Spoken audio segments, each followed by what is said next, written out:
Hi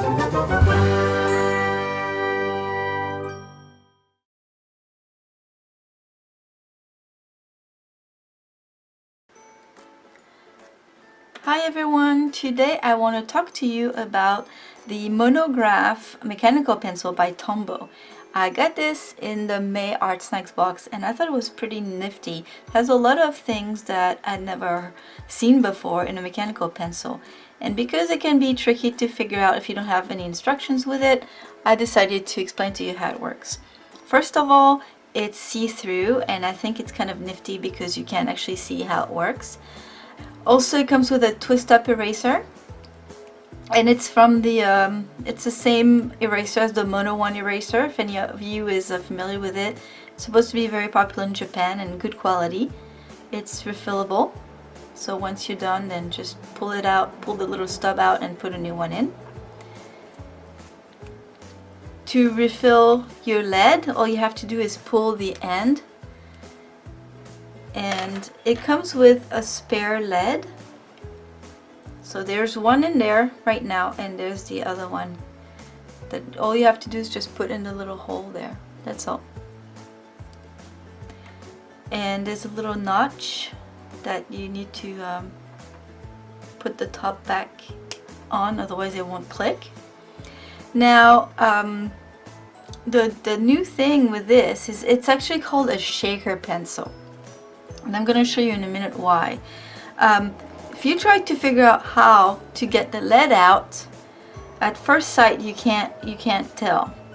But here it has little instructions. There's a lock. This way it's to lock it and this way is to unlock it. So what locks it is the clip here.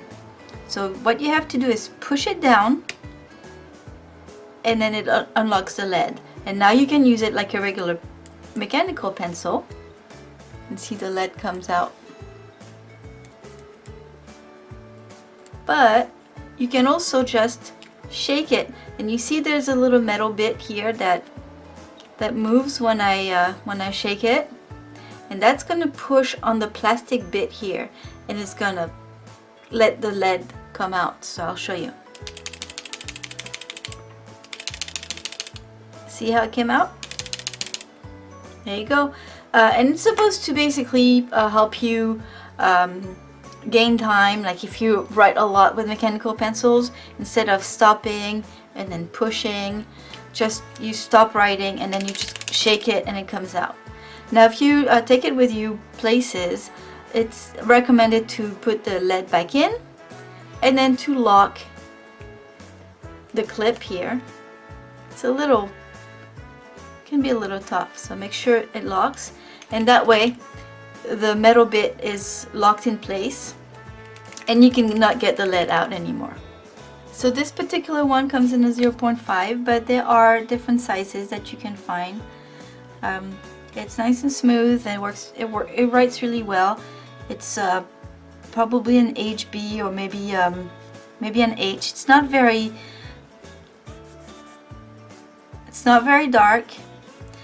Not super soft, but you can put whatever lead you want in there as long as it's a 0.5. So that's it with my review. I hope you liked it and that you found it useful. If you're interested, I'll put a link down below. Thank you everyone for watching. I'll see you soon. Bye bye.